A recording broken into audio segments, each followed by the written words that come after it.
Yo, what's going on, guys? Chris Bonner here, Power Training TV, everything athlete related. So, I always like to cover any kind of power sports, and when I get a numerous amount of questions about one particular sport, I address it. Same thing happened with swimming. This time it happens to be volleyball. So I think this is a very important thing that you guys, I want to be able to, it should be quick, but I want you guys to be able to take away a certain amount from this. Now, as far as weight training for volleyball, you need to break down the actual movements that we're performing inside competition. So inside competition, volleyball is a very reactive type sport which requires explosive movements. On the other hand, there is some finesse involved as far as being able to take a spike and setting and serving and stuff like that. So on that case, that's your actually sport specific. I always break down sport specific movements to gym movements.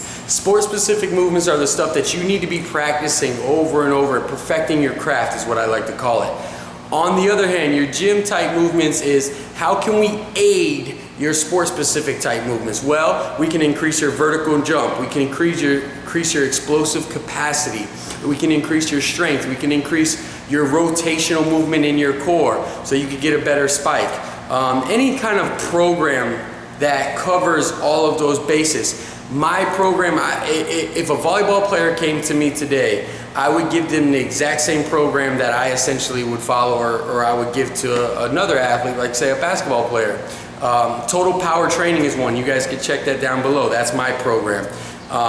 Just to give you a heads up, me and my buddies played some guys who were in the Bud Light tournament 2-on-2 not too long ago. We're on the beach here in Florida, and to me, they weren't that impressive. I was on the net with them the entire time, and I was able to spike on them the entire time. And one of the guys was like 6'6". It's just because I have an explosive capacity and I'm able to perform those type of movements.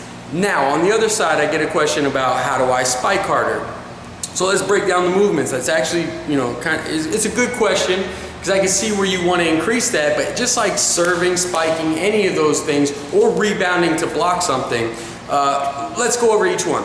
So rebounding, I need you to perform plyometrics. I essentially need you to decrease your amortization phase for you to be able to jump right back up and be able to get to that increased height. These are all through depth jumps, through repeated bouts of contact jumps or hurdles, or just sitting right at the net and being able to jump and bounce and be able to apply that stretch shortening cycle to your muscles and rebound right back up. As far as spiking and serving, whether you jump serve or you're just a regular, you serve regular, to me, to be honest with you, if you think about it, it's not really there's some force coupling involved, okay? You're gonna need to be able to perform a high vertical jump, okay? So the higher you can go, really typically the more power you're gonna get out of your, whether it be a jump serve or it be a spike. So let's say we increase the posterior chain. You need to be performing box jumps, you need to be performing all kinds of jump type training, and you need to be performing squats, deadlifts, stuff that's going to increase the strength and facilitate a more explosive posterior chain, which is going to increase your jump.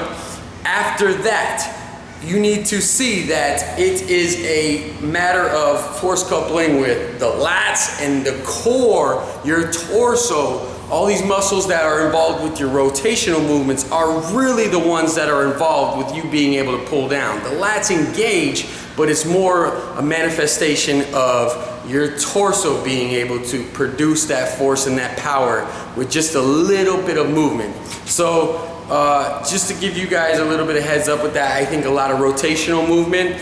So the battery died. But anyway, like I was saying, any type of rotational type movement, I use a lot of tornado ball, and any kind of medicine ball throws that you can go where you're rotating. And then if you want to break it down inside the gym and you want to transform it or transfer it over to the court a little bit more, we could do things like one-arm sledge swings, okay, where we're really coming up, we're really activating the lats and pulling with the core. I also can do some kind of medicine ball, right, where I just basically have you here and I have you up top and I have you slamming down as hard as you possibly can. I might even take a more elite athlete and put them on their knees so we eliminate the leg drive, if you will. Because if you think about it, really in the air, after you've already jumped, it's essentially just your upper body and your core that's going to be producing that force to hit the ball and spike it down. I hope this helps.